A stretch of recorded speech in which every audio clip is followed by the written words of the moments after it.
Chapter 8. Embarrassment at Pemberley. It was May when Elizabeth and Jane returned to Longbourn. Their reception at home was most kind. Mrs. Bennet was happy to see Jane, as beautiful as always, and more than once during dinner Mr. Bennet told Elizabeth that he was glad she was back. On their first day home, Lydia wanted to walk to Meryton, but Elizabeth objected strongly. People should not say that the Miss Bennets could not be home for half a day before they ran after the officers. She did not want to meet Wickham, and hoped to avoid him as long as possible. Only the next morning could Elizabeth speak to Jane about her meeting with Mr. Darcy and the letter. She had decided not to mention Mr. Bingley. Jane was surprised at Darcy's proposal. She was sorry he had expressed his feelings in a manner so little pleasing to her sister, but still more for the unhappiness her refusal must have given him. When she heard of George Wickham, however, Jane's feelings were more serious. "I do not know when I have been more shocked," she said. "Wickham's so very bad. It is past belief. And poor Mr. Darcy. Dear Lizzie, only think what he must have suffered with the knowledge of your ill opinion too, and having to tell such a thing of his sister. It is really too bad. Lizzie, when you first read that letter, you must have felt it so." "I was very uncomfortable, I may say unhappy, and with no one to speak to of what I felt, no Jane to make me feel better, and say that I had not been so very weak and vain and nonsensical as I knew I had. Oh, how I wanted you!" The sisters decided against telling people about Wickham. His regiment was soon to move to Brighton for the summer. It did not seem important. At home, Elizabeth could now observe her sister's real feelings. Jane was not happy. She still felt a very strong affection for Bingley. She had never thought herself in love before, so her feelings had all the warmth of first attraction, and were, from her age and character, longer lasting. The second week after their return began. It was the last week of the regiment's stay in Meryton, and all the young ladies in the neighbourhood were in despair. Only Jane and Elizabeth were still able to eat, drink, and sleep. Kitty and Lydia could not understand them. "What, oh, what shall we do?" they often cried desperately. "How can you smile so, Lizzie?" Their affectionate mother joined them in their feelings. She remembered what she herself had suffered at such a time 25 years ago. "I am sure," said she, "I cried for 2 whole days when Colonel Miller's regiment went away.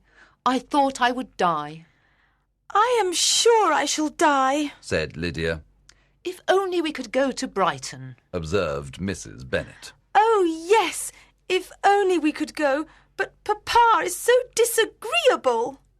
Lydia's happiness soon returned, for she received an invitation to Brighton from her friend Mrs. Forster. This was a very young woman, just married to the colonel of the regiment. But where Lydia was happy, Kitty was mortified. In vain did Elizabeth and Jane speak to her. She refused to be comforted. Before the regiment departed, Elizabeth saw Mr. Wickham for the last time. He was invited to Longbourn with some other officers. On her return from Kent, she had learnt that the rich young lady who had taken her place in his affections had moved. Over dinner, Mr. Wickham spoke to her with a gallantry which caused her much displeasure. When he asked about her stay in Kent, she told him she had seen Mr. Darcy, and that she found him more agreeable now that she knew him better. Wickham looked anxious and said, "I am happy that he is wise enough to try and appear a good man, but I imagine that he was only cautious to seem so at the house of his aunt, because of his wish of marrying Mr. Burr." Elizabeth had to smile, but did not answer. A month before her planned journey to the lakes, Elizabeth received a letter from her aunt, informing her that instead of the lakes they had decided to go to Derbyshire, to the little town of Lambton, where Mrs. Gardiner had friends. Lambton was, Mrs. Gardiner wrote, 5 miles from Pemberley, the estate of Mr. Darcy and old home of George Wickham. Elizabeth's feelings were mixed, but she consoled herself that there was small probability of meeting Darcy. 4 weeks passed, and Mr. and Mrs. Gardiner appeared at Longbourn. They stayed the night and left the next morning with Elizabeth. The evening before their arrival in Lambton, while talking over their travel plans, they saw that Pemberley was not more than 2 miles out of their way. Mrs. Gardiner expressed a wish to see the place, and asked Elizabeth if she wouldn't like to see a place to which so many of her friends were connected. Elizabeth knew not what to say. She felt that she had no business at Pemberley. She was tired of great houses, she told her aunt, but Mrs. Gardiner was determined. "It is not only a great house," said she, "but the gardens are some of the finest in England." Elizabeth said no more, but she was uneasy. The possibility of meeting Darcy while visiting the place immediately came to mind. That night she asked the servant about Pemberley and if the family was there. The answer was no. Pemberley, a large, handsome house, delighted Elizabeth when she saw it. She had never seen a place of such natural beauty, and felt that to be mistress of Pemberley might be something.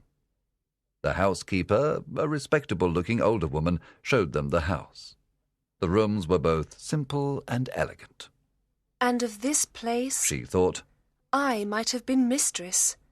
I might have enjoyed it as my own, and welcomed as visitors my uncle and aunt. But no, that could never be. They would have been lost to me. He would not have permitted me to invite them. This fortunate thought saved her from feeling almost sorry. When her aunt called her to look at a picture, the housekeeper came forward and said, "That is my master, and very like him." "I have heard of your master," said Mrs. Gardiner. "Lizzie, you can tell us if it is like or not." The housekeeper asked if she knew Mr. Darcy. "A little," said Elizabeth. "Do you not think him a very handsome gentleman, ma'am?" "Yes, very handsome." The housekeeper, either from pride or affection, clearly had great pleasure in talking about him. Mr. Gardiner asked her about him. Elizabeth listened with surprise as she said, "I never had an unkind word from him in my life, and I have known him since he was 4 years old. There is not one of his servants who does not speak well of him. Some people call him proud, but I am sure I never saw that." As they walked through the rooms, Elizabeth was stopped by the sight of a large portrait. It was of Mr. Darcy, with such a smile on his face as she remembered to have seen sometimes when he looked at her. There was, at this moment, in Elizabeth's mind, a warmer feeling towards the man than she had ever felt before. The picture of his character given by his housekeeper was a compliment indeed. When they had seen what was open of the house, they took their leave. As they walked through the garden, Elizabeth turned back to look again, when suddenly she saw Darcy himself. They were so near that it was impossible to avoid his sight. Their eyes met, and they both blushed deeply.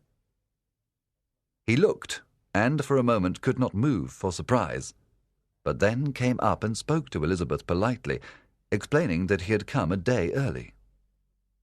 She had turned away, but stopping, received his compliments with mortification. The thought of the impropriety of her being there made those moments some of the most uncomfortable of her life. He, too, was not at ease. After standing a few moments without saying a word, he suddenly took his leave. The others then joined her and expressed their admiration, but Elizabeth heard not a word. She was so ashamed. Her coming there was the most unfortunate thing in the world. Oh, why did he come a day before he was expected? And his behaviour so changed. What could it mean? She was surprised that he should even speak to her, But to speak so politely, to ask after her family. Never in her life had she seen his manners so little formal. Never had he spoken so kindly as on this unexpected meeting.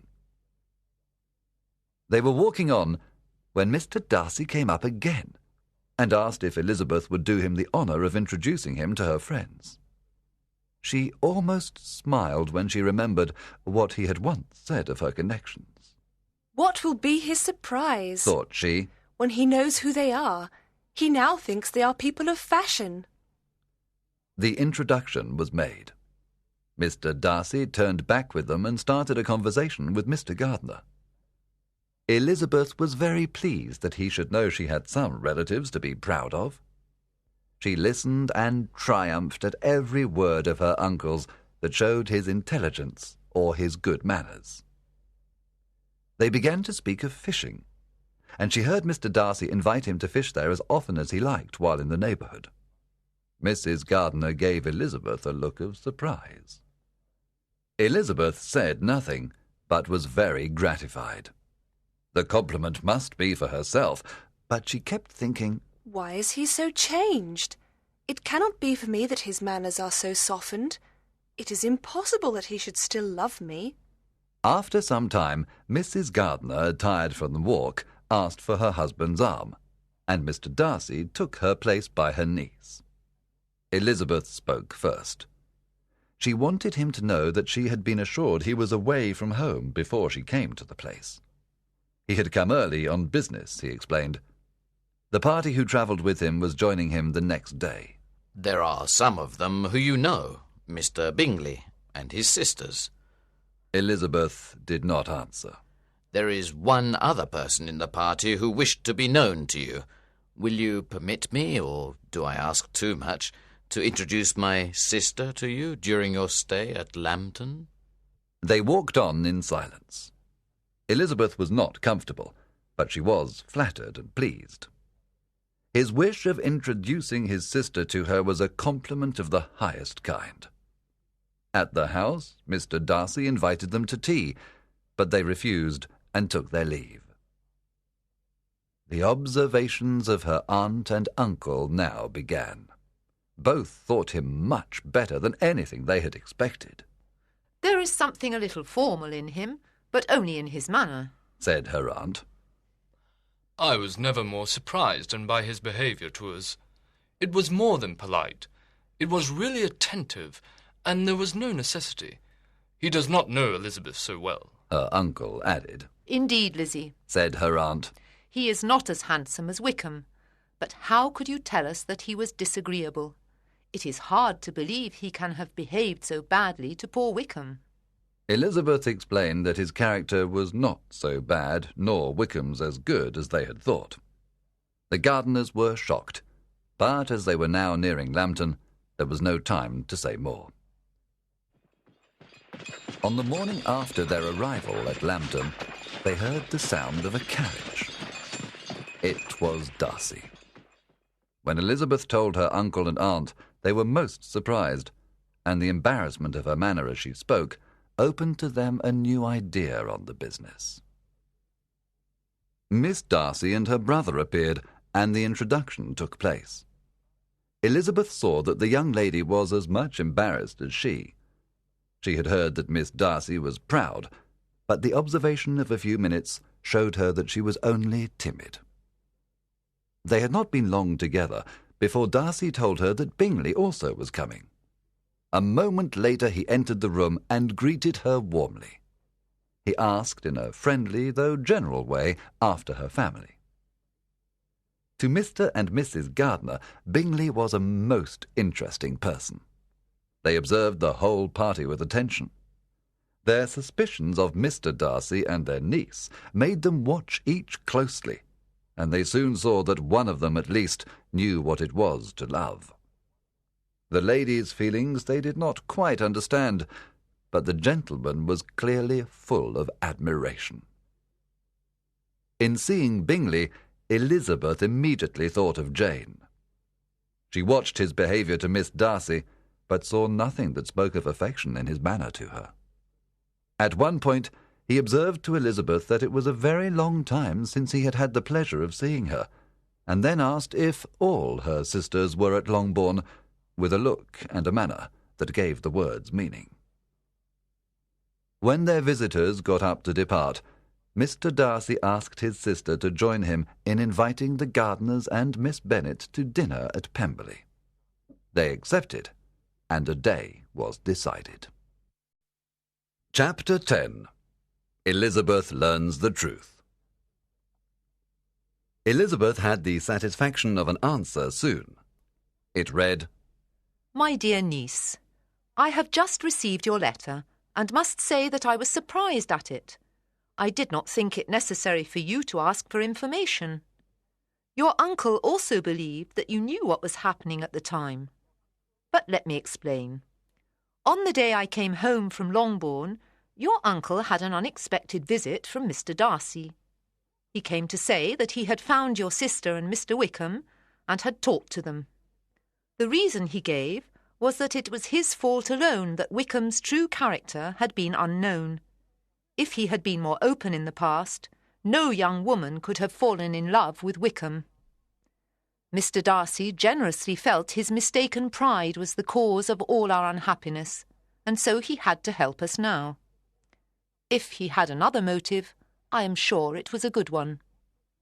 When Mr. Darcy spoke to Lydia, he offered to help her leave Wickham and come home, but she would not do so. She wanted no help and would not hear of leaving Wickham. She was sure they would get married some day. Then he spoke to Wickham and found he had no intention of marrying Lydia. Wickham told him he had to leave his regiment because of problems with money. Mr. Darcy asked him why he had not married your sister. Mr. Bennet was not very rich, but he and your uncle would have helped Wickham as much as they could. But Wickham, it seemed, still hoped to marry some young lady with a great fortune, perhaps in another part of England. Mr. Darcy saw how desperate Wickham's situation was, and understood that he would marry Lydia if offered enough money. When Mr. Darcy came to us, your uncle wanted to give him back the money he had paid Wickham, but he refused. They talked for a long time, but your uncle could do nothing. But, Lizzie, nobody must know of this. Only you, or perhaps Jane. That is all. I hope the story will cause you no displeasure. We saw Mr. Darcy at the wedding, and the next day he dined with us. Will you be angry with me, my dear Lizzie, if I now say how much I like him? His behaviour to us has been as pleasing as when we were in Derbyshire. His understanding and opinions all please me. He needs nothing but a little more liveliness, and that his wife may teach him. But I must write no more. Yours, M. Gardiner. Elizabeth did not know if she felt more pain or pleasure. Mr. Darcy had done all this.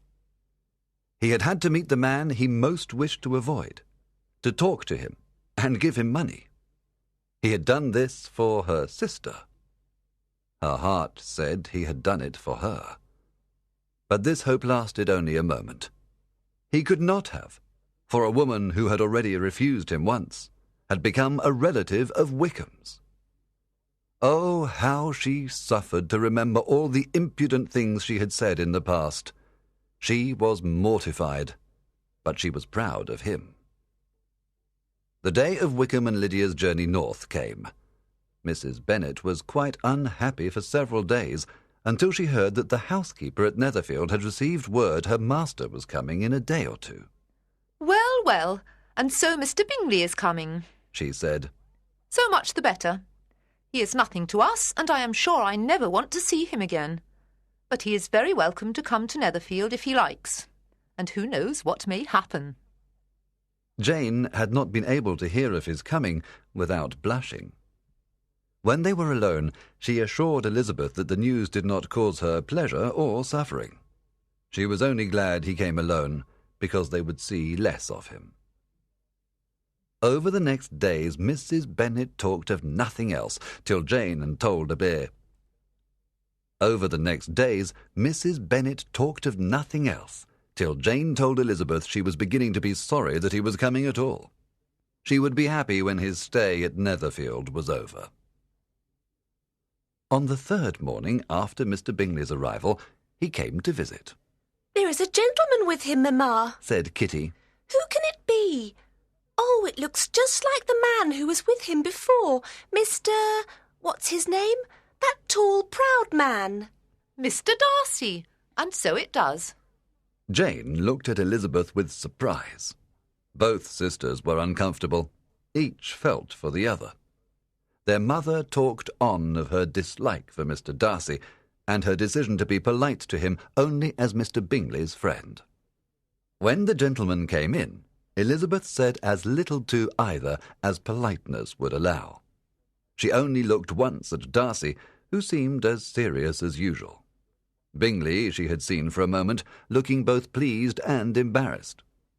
He was received by Mrs. Bennet with a politeness which made her daughters ashamed, especially when contrasted with the cold politeness to Mr. Darcy, who, after asking her how Mr. and Mrs. Gardiner were, said almost nothing. He seemed more thoughtful and less anxious to please than when they had last met. She asked after his sister, but could do no more. "It is a long time, Mr. Bingley, since you went away," said Mrs. Bennet. He agreed. "I began to be afraid you would never come back. A great many changes have happened since you went away. Miss Lucas is married, and one of my own daughters. Have you heard of it?" Bingley gave her his compliments. "It is a delightful thing to have a daughter well married," she continued. Elizabeth was so ashamed she could not look up. How Mr. Darcy looked she could not tell. She only felt better when she saw Bingley, attracted again by Jane's beauty, speak to her more and more.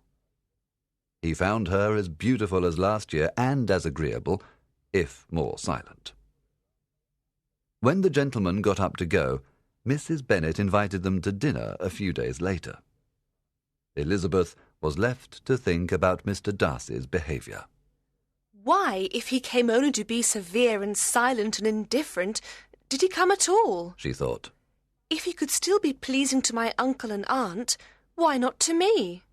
Jane soon joined her with a happy look. "Now," said she, "that this first meeting is over, I feel easy. I shall never be embarrassed again by his coming. I am glad he dines here. It will then be seen that we meet only in a friendly manner." At the dinner at Longbourn, Elizabeth observed Bingley's behaviour to her sister. He showed an admiration which made her think that Jane's happiness and his own would soon be settled, if he could decide alone. She looked at Mr. Darcy, but he did not show his feelings. He was seated far from her, next to her mother. She could not hear any of their conversation, but she could see how little they spoke to each other, and how formal and cold was their manner. Her mother's impoliteness made the thought of what he had done for them even harder. She would have given anything to tell him that his kindness was known and felt by her, and hoped the evening would bring them together. After dinner, she waited only for the men to return. "If he does not come to me then," said she, "I shall forget him." The gentleman came, and she thought he looked as if he would have answered her hopes, but there was no place around the table where she and Jane were making tea and coffee. Darcy walked away. She followed him with her eyes, angry with herself for her feelings. A man who had once been refused. How could she expect a renewal of his love? When he came up to her later, she took the chance of saying, "Is your sister at Pemberley still?" "Yes, she will remain for some time." She could think of nothing more to say, and had no chance to speak to him alone that evening. A few days later, Mr. Bingley visited again, alone, because his friend had left for London that morning for 10 days. Mrs. Bennet invited him to dine, and although it was not possible that day, he accepted the invitation immediately for the following day. Over the next days, Mr. Bingley visited often. One day, Elizabeth walked into the drawing-room and saw her sister and Bingley standing close together, speaking seriously. They quickly turned around, and their faces told it all. They did not speak till Bingley said a few words to Jane and hurriedly left the room. Jane immediately kissed her sister and told her she was the happiest woman in the world. "It is too much," she said. "Far too much. Oh, why is not everybody as happy? But I must go this minute to my mother. He has gone to my father already. Oh, Lizzie, how is it possible to be so happy?" When Bingley returned, he came up to her and asked her for the good wishes and affection of a sister. Elizabeth warmly expressed her delight. When she could speak, Mrs. Bennet said to her daughter, "Oh, my dear, dear Jane, I am so happy. I am sure I shall not sleep all night. I always said it must be so. I was sure you could not be so beautiful for nothing." Wickham and Lydia were all forgotten.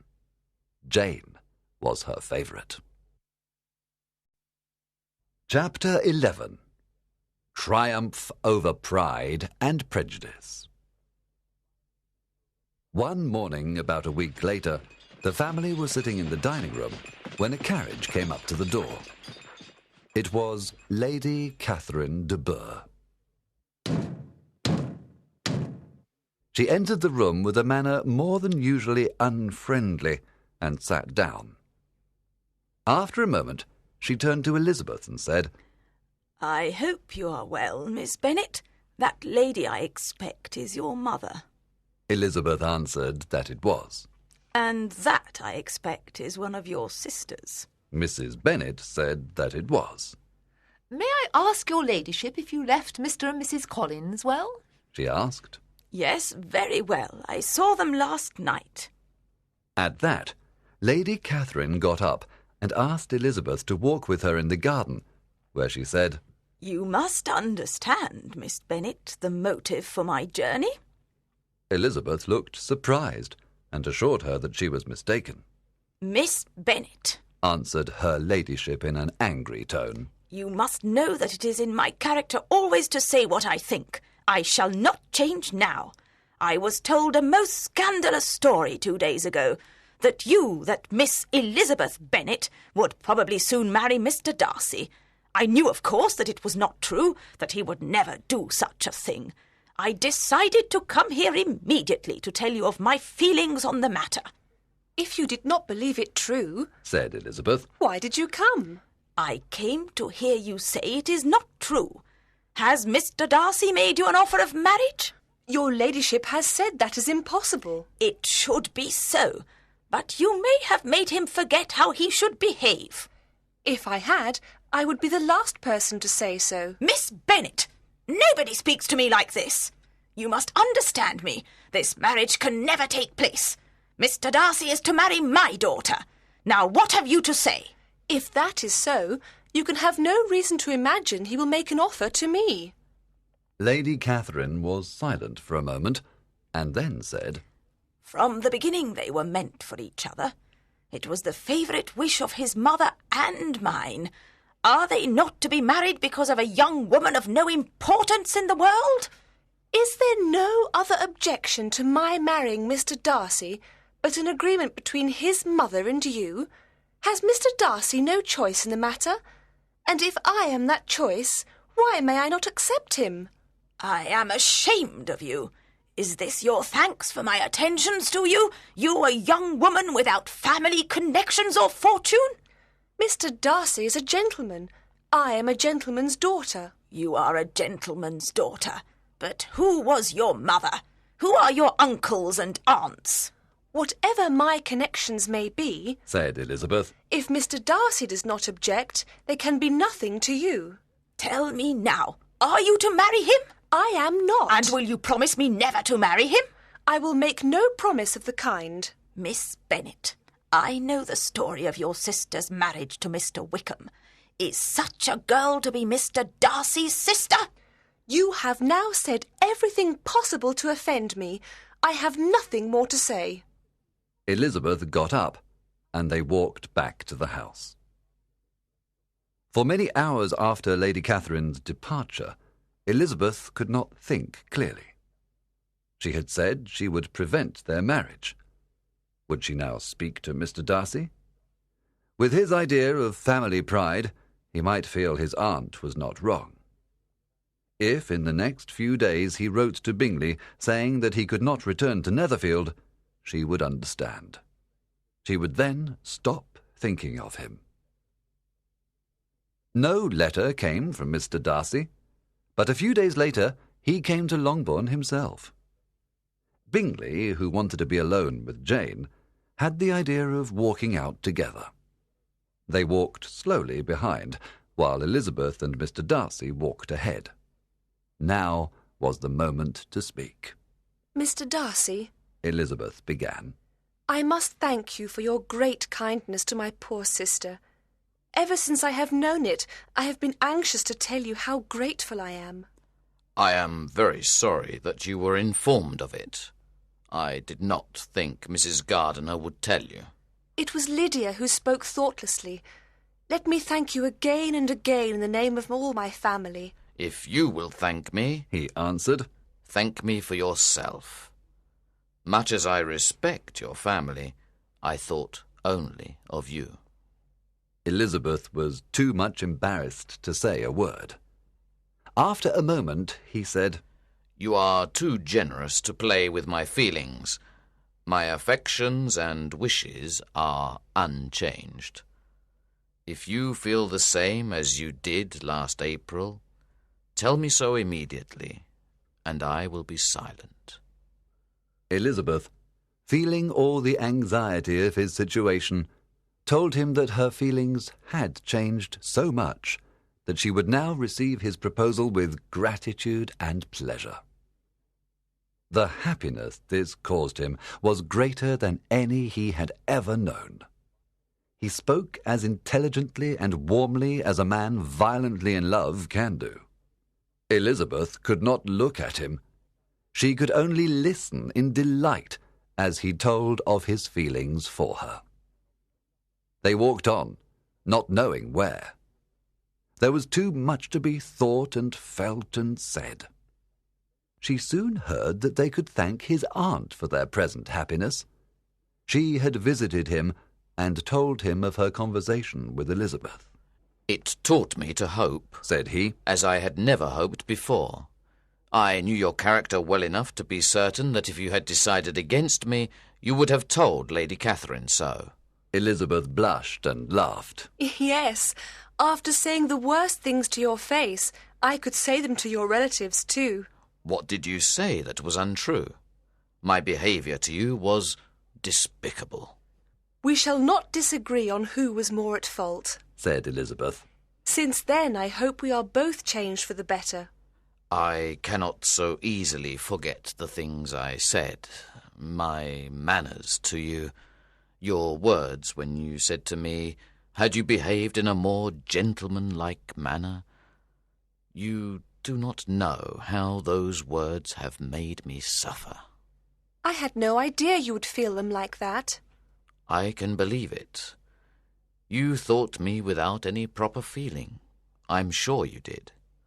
I shall never forget your face when you said that I could not propose to you in any way that would make you accept me. Oh, do not repeat what I said then. I have long been so ashamed of it. Darcy mentioned his letter. Did it, said he, soon make you think better of me? She explained how she had felt and how, slowly, all her prejudices had disappeared. They spoke about their meeting at Pemberley. I only wanted to show you that I was not angry about the past, Darcy said. I hoped for your forgiveness. How soon I felt other wishes, I cannot say. But I believe about half an hour after I had seen you. After walking a long way, they found at last that it was time to be at home. Where could Bingley and Jane be? Darcy expressed his delight at the news his friend had given him. In picturing Bingley's happiness, which would only be less than his own, he continued the conversation till they got home. That night, Elizabeth opened her heart to her sister, who could not believe the news. You are not serious, Lizzie. This cannot be, to marry Mr. Darcy. I know it is not true. This is a bad beginning indeed. I am sure nobody else will believe me if you do not. But I am speaking the truth.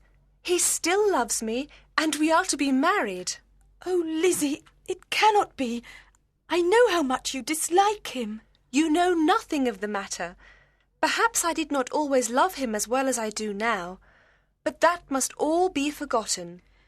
I must believe you, cried Jane. My dear, dear Lizzie, forgive the question, but are you quite sure that you can be happy with him? Quite. It is settled between us already that we shall be the happiest people in the world. And do you really love him well enough? Oh, Lizzie, do anything, but do not marry without affection. Are you quite sure that you feel what you should? When Jane was satisfied about the strength of Elizabeth's affection for Darcy, she said, Now I am quite happy, for you will be as happy as myself. Oh, no, cried Mrs. Bennet the next morning. That disagreeable Mr. Darcy is here again with our dear Bingley. What shall we do with him? Lizzie, you must walk out with him again. That evening, when Mr. Bennet left the drawing-room, Darcy got up and followed him. When he appeared again, he smiled at Elizabeth and sent her to her father. When Elizabeth came into the room, her father was walking around looking anxious. "Lizzie," said he, "what are you doing? Have you not always hated this man?" How she wished then that she had not expressed her former opinions so strongly. She tried to assure her father of her affection for Darcy. "Lizzie," said he, "I know that you could never be happy unless you truly loved and respected your husband." Elizabeth explained the slow change of her feelings. She assured her father that Darcy had loved her for many months, and that he was not the proud, disagreeable man she had thought. At last, she told him what he had done for Lydia. "Well, my dear," he said, "if this is true, then he is indeed the man for you." Later that night, Elizabeth told her mother. On hearing the news, Mrs. Bennet could not say a word. It was many, many minutes before she could understand. Finally, she said, Dear me, Mr. Darcy, who would have thought it? And is it really true? Oh, my sweetest Lizzie, how rich and great you will be. Jane is nothing to it. I am so happy, such a charming man, so handsome, so tall. Oh, my dear Lizzie, please apologise for my having disliked him so much before. I hope he will forget it. Dear, dear Lizzie, 3 daughters married. Happy for all her maternal feelings was the day on which Mrs. Bennet saw her 2 oldest daughters married.